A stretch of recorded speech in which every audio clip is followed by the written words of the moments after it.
Couple of questions to both of you.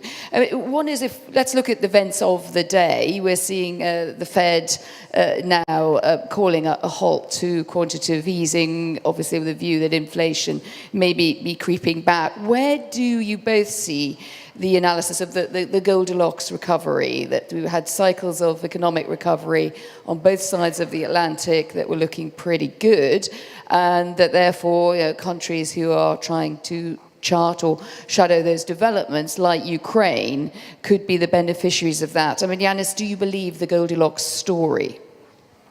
Well, that's an easy one. No, certainly don't. That's why I concluded my speech by talking about the complacency in the 2002 moment. I think that sums up my answer. But let me be a little bit more specific. But that's your recommendation. I mean, why is it? What makes you think that it's right, as opposed to just your preference? Sure. I was coming to that. First, the European Union, our recovery, where it happens, take Spain. Take Spain. If you look at the composition of aggregate demand and the increase in aggregate demand, which has been substantial in the last 15 months, most of it is fueled by private debt, most of it unsecured, and most of the economic activity which is fueled by it is in all the sectors that gave rise to the big crash in 2010. That is not a reason to be jubilant, it's a reason to be very worried, because we're repeating the same mistakes. If you look at Italy versus Germany, for instance, because, okay, Greece is too small to bother for those of you who are not Greek. But Italy has, look at a period between 2009 and 2016. You'll find that, Italian aggregate demand has fallen by 11%. It is stagnant, constantly stagnant, even though you've got some asset prices picking up, while its banking sector is in the dire straits that we know. The imbalances, macroeconomic and macrofinancial imbalances within the Eurozone, in my estimation, are getting worse.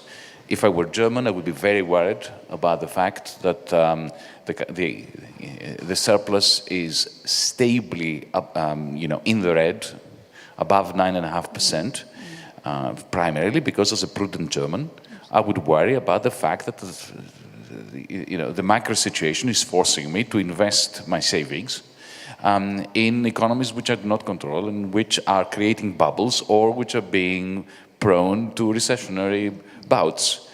But more generally, look, what has really given us a boost since 2014? Remember, in 2014, we were fully immersed in a deflationary period. Two things: China, whose credit to GDP ratio went up from 141 to 260% in 18 months. This is, you just need to state this to start pulling hair if you've got any. And on the other hand, the Trump trade, which is now fizzling out, the promise of unfunded infrastructural spending, tax cuts which may come or which may not come, while at the same time creating circumstances of financial warfare with China, a major holder of US treasuries at the time when treasuries are going to be stressed. These are not the makings of a Goldilocks.